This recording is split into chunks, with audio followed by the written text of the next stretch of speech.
హిందుత్వం ఒక జీవన విధానం, భారతీయత ఒక సంస్కృతి సంప్రదాయానికి నిదర్శనం. రామతత్వం, హిందుత్వం, భారతీయత రెండింటి మేళవింపేనని చెప్పక తప్పదు. అందుకే రామాలయ ప్రారంభోత్సవానికి ఇంతటి ప్రాధాన్యం ఏర్పడింది.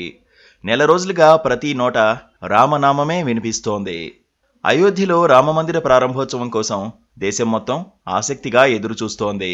ఆలయ నిర్మాణ పనులు దాదాపుగా పూర్తయ్యాయి. రామ్లల్లా విగ్రహ ప్రతిష్టాపన శుభ సమయం 2024 జనవరి 22న మధ్యాహ్నం 12:29:08 ప్రారంభమవుతుంది. ఇంతకీ విగ్రహ ప్రాణప్రతిష్ఠ అంటే ఏంటి? ఈ విధానం ఎందుకు ఫాలో అవుతారు అనేది పెద్ద ప్రశ్నే. నిజానికి ప్రాణప్రతిష్ఠ అనేది జైన మతం, హిందూ మతంలో ఒక ప్రసిద్ధ ఆచారం. ప్రాణ అనే పదానికి ప్రాణశక్తి, ప్రతిష్ఠ అంటే స్థాపన అని అర్థం. ప్రాణప్రతిష్ఠ లేదా ప్రతిష్టాపన కార్యక్రమం అంటే విగ్రహంలోని ప్రాణశక్తిని ఆవాహన చేయడం. ప్రాణప్రతిష్ఠ తర్వాత మాత్రమే దేవాలయాల్లో దేవతా విగ్రహాన్ని ప్రతిష్ఠిస్తారు. విగ్రహాల ప్రతిష్టాపన సమయంలో పూజారులు వేద శ్లోకాల మంత్రోచ్చరణల మధ్య క్రతువులను నిర్వహిస్తారు. ఈ పూజల అనంతరం సుముహూర్తంలో విగ్రహంలోకి దైవత్వాన్ని ఆవాహనం చేసి ప్రతిష్ఠిస్తారు. అప్పటి వరకు అది రాయి మాత్రమే. ప్రాణప్రతిష్ఠ జరిగిన తర్వాత మాత్రమే అందులో దైవత్వం నిండుతుంది. ఏ ఆలయంలోనైనా ప్రాణప్రతిష్ఠ ఒక ముఖ్యమైన ఆచారంగా పరిగణిస్తారు.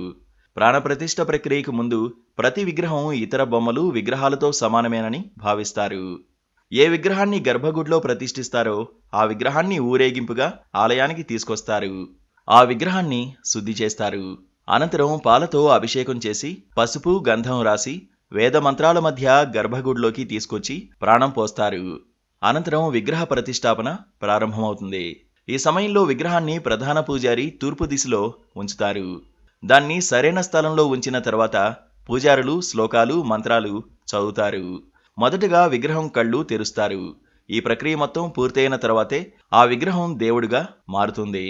ఈ మందిరం పొడవు 380 అడుగులు, వెడల్పు 250 అడుగులు, కాగా ఎత్తు 161 అడుగులు. 3 అంతస్తులుగా నిర్మితమవుతున్న ఈ మందిరంలోని ఒక్కొక్క అంతస్తు 20 అడుగుల ఎత్తుతో ఉంటుంది. మొత్తం 392 స్తంభాలు, 44 తలుపులు ఉన్నాయి. ప్రధాన గర్భగుడిలో శ్రీరాముని చిన్ననాటి రూపం అంటే శ్రీరామ్లల్లా విగ్రహం ఉంటుంది. మొదటి అంతస్తులో శ్రీరామ్ దర్బార్ ఉంటుంది. నృత్య మండపం, రంగ మండపం, సభా మండపం, ప్రార్థన మండపం, కీర్తన మండపం వంటి 5 మండపాలు ఉంటాయి. ఆలయ స్తంభాలు, గోడలపై దేవతల విగ్రహాలు చెక్కారు. తూర్పు ద్వారం నుంచి 32 మెట్లు ఉన్నాయి. ఆలయం చుట్టూ 732 మీటర్ల పొడవు, 14 అడుగుల వెడల్పుతో దీర్ఘచతురస్రాకార గోడ నిర్మించారు. 4 మూలాల్లో సూర్యదేవ్, దేవీ భగవతి, వినాయకుడు, శివుడికి సంబంధించిన 4 ఆలయాలు ఉంటాయి. ఉత్తరం వైపు అన్నపూర్ణ, దక్షిణం వైపు హనుమంతుని మందిరం ఉంటాయి. సమీపంలో పురాతన కాలం నాటి చారిత్రక బావైన సీతాకూప్ ఉంటుంది. శ్రీరామ జన్మభూమి మందిర్ కాంప్లెక్స్లో వాల్మీకి, వశిష్ఠ, విశ్వామిత్ర, అగస్త్య, నిషాద్ రాజ్, మాతా శబరి, దేవి అహల్య మందిరాలు ఉంటాయి.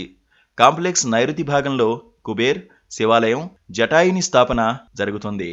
ఒక భారతీయుడు తప్పక దర్శించాల్సిన ఆలయం అయోధ్యలోనే ఉందని చెప్పుకునే స్థాయిలో నిర్మాణం తుది దశకు చేరుకుంది. ఆలయంలో ప్రతి అడుగు పవిత్రతను సంతరించుకుంటోంది. రామ జన్మభూమికి వెళ్లిన ప్రతి ఒక్కరికి ఒక అనిర్వచనీయమైన అనుభూతి కలగడం మాత్రం ఖాయం. Please subscribe to KTV Telugu. KTV Telugu. KTV Telugu.